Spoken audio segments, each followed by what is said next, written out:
তিস্তায় ভেসে এলো হাত বাঁধা গলিত মরদেহ। লালমনিরহাট জেলার আদিতমারী উপজেলার তিস্তা নদীতে অজ্ঞাত এক ব্যক্তির গলিত মরদেহ ভেসে এসেছে।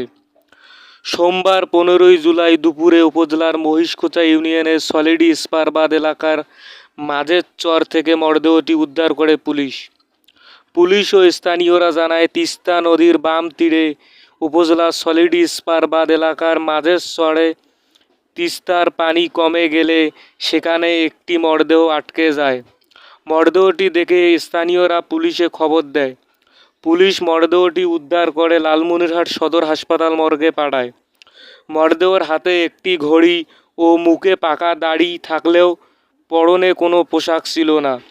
তবে দীর্ঘদিন পানিতে থাকায় মরদেহটি পচন ধরেছে।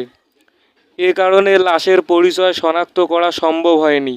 তবে স্থানীয়দের ধারণা মরদেহটি উজান থেকে ভেসে এসেছে। ঠিক আছে, বিসমিল্লাহির রহমানির রহিম। আজকে 15 জুলাই সকাল 10টা 41 আদিতমারী থানায় 999 জাতীয় জরুরি সেবা 999-এর মাধ্যমে সংবাদ আসে। মহিষখোঁচা ইউনিয়নের নদীর এপারে গোবর্ধন গ্রামের একটি গলিত লাশ পাওয়া গেছে। আমরা লাশটির এখানে আসি, লাশটি উত্তোলন করি।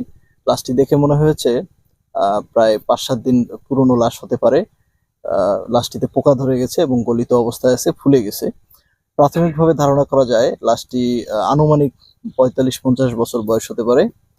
আমরা লাশটি উত্তোলন করে নিয়ে যাচ্ছি, আর আমাদের অন্যান্য সব তদন্ত কার্য স্বাভাবিকভাবে চলমান থাকবে। আমরা গোপনীয় এবং প্রকাশ্যে খবর খুঁজছি এবং বিভিন্ন আশপাশ বিভিন্ন এলাকায় কেউ মিসিং আছে কিনা সেগুলোর খোঁজ খবর নিচ্ছি। বাই দিস টাইম যদি লাশটি শনাক্ত করা সম্ভব হয় আমরা পরবর্তী আপডেট সবসময় জানাতে থাকবো। ধন্যবাদ। আসসালামু আলাইকুম।